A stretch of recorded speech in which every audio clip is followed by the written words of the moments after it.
स्वागत है आप सभी का अपने YouTube channel the vision science hub पे। कल जो है हम लोगों ने पढ़ा था कि रिक्ति क्या होता है, होल्स क्या होता है, या फिर जिसको अंतराकाशी स्थान बोला जाता है वो क्या होता है। आज जो है उसी पर आधारित कुछ क्वेश्चन है कि उसका अणु सूत्र कैसे ज्ञात किया जाता है। आइए देखते हैं। सबसे पहला प्रश्न इसमें कह रहा है कि ए तथा बी तत्वों से एक ठोस यौगिक बना है। ए तथा बी तत्वों से एक ठोस यौगिक बना है। बी तत्व के परमाणु सीसीपी व्यवस्था में है, क्यूबिक क्लोज पैकिंग सीसीपी व्यवस्था में है, जबकि ए तत्व का परमाणु चतुष्फलकीय रिक्तियों में उपस्थित है। तो यौगिक का अणु सूत्र क्या होगा? तो यौगिक का अणु सूत्र क्या होगा? एक बार और प्रश्न देख लीजिए। ए तथा बी तत्वों से एक ठोस यौगिक बना है। बी तत्व के परमाणु सीसीपी व्यवस्था में है, क्यूबिक क्लोज पैकिंग व्यवस्था में है, जबकि ए तत्व का परमाणु चतुष्फलकीय रिक्तियों में उपस्थित है।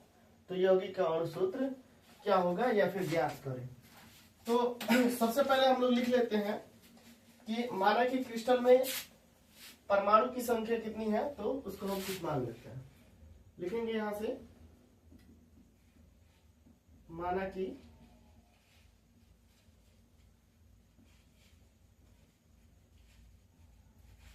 क्रिस्टल में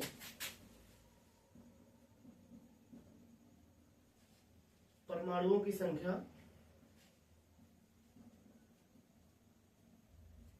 n। मान लेते हैं कि क्रिस्टल में जो है परमाणु की संख्या n है। प्रश्न में कह रहा है कि बी तत्व परमाणु के सीसीपी व्यवस्था में है। तो लिखेंगे तत्व बी कहाँ है? तो सीसीपी व्यवस्था में है, क्यूबिक क्लोज पैकिंग व्यवस्था में है। मतलब यही जो है क्रिस्टल का निर्माण कर रहा है, क्रिस्टल का निर्माण कर रहा है। और हम परमाणु की संख्या को n मान लिए हैं और इसी से जो है इस क्रिस्टल का निर्माण हो रहा है, तो इसकी भी संख्या n होगी। उसके बाद से प्रश्न कर रहा है कि जबकि ये तत्व का परमाणु चतुष्फलकीय रिक्तियों में उपस्थित है। ये तत्व का परमाणु चतुष्फलकीय रिक्तियों में उपस्थित है। तो लिख लेंगे कि तत्व ए कहाँ है?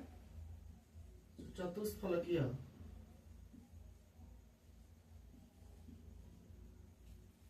रिक्ति में है। जब चतुष्फलकीय रिक्तियों में रहता है तो इसमें जो है परमाणु की संख्या हो जाता है 2n। कल की क्लास में आपको बताया गया था। यदि हम रेशियो लिखें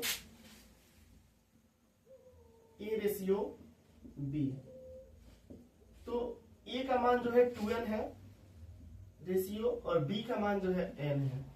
यहां से n और n कैंसिल होगा, मतलब ए रेशियो बी हो जाएगा 2:1। यहां से हम अणु सूत्र लिख सकते हैं। अणु सूत्र हो जाएगा A2B1 या फिर A2B। तो ये रहा अणु सूत्र, इसी को निकालना। वैसे ही सेकंड प्रश्न दिया हुआ है कि यदि एक तत्व के ऑक्साइड में चतुष्फलकीय रिक्तियों में तत्व ए तथा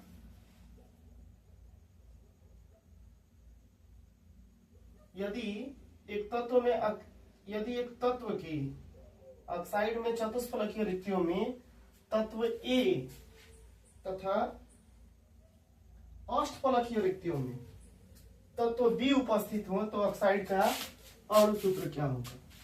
थोड़ा सा क्वेश्चन में एरर लग रहा था, लेकिन क्वेश्चन राइट है। यदि एक तत्व के ऑक्साइड में चतुष्फलकीय रिक्तियों में तत्व ए तथा अष्टफलकीय रिक्तियों में तत्व बी उपस्थित है, तो ऑक्साइड का अणु सूत्र क्या होगा? कोई दिक्कत नहीं है। हम फिर से जो है पहले प्रश्न के समान मान लेंगे कि माना कि क्रिस्टल में परमाणुओं की संख्या n है। यहां से लिखते हैं, माना कि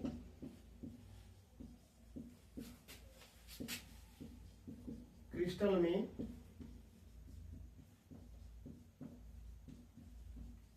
परमाणुओं की संख्या n। उसके बाद से कह रहा है कि चतुष्फलकीय रिक्तियों में A तथा अष्टफलकीय रिक्तियों में तत्व B उपस्थित है।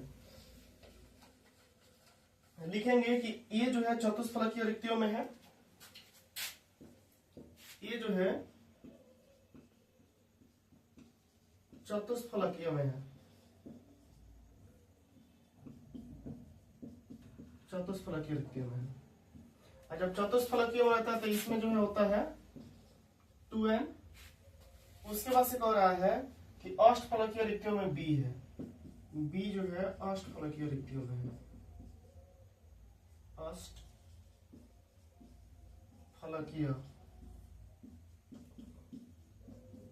रिक्तियों में है।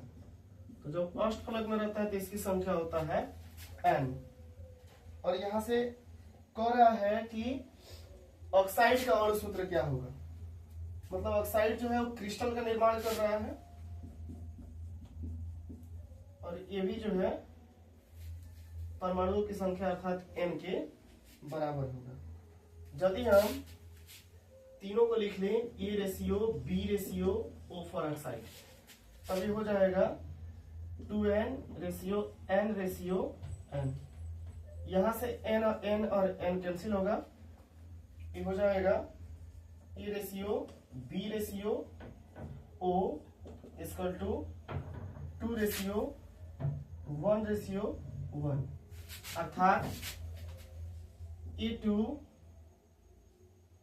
B1 O1, या फिर इसी को लिख सकते हैं A2 BO। ये जो है अणु सूत्र हुआ। तो ये रहा कुछ प्रश्न रिक्तियों से संबंधित अणु सूत्र कैसे ज्ञात किया जाता है।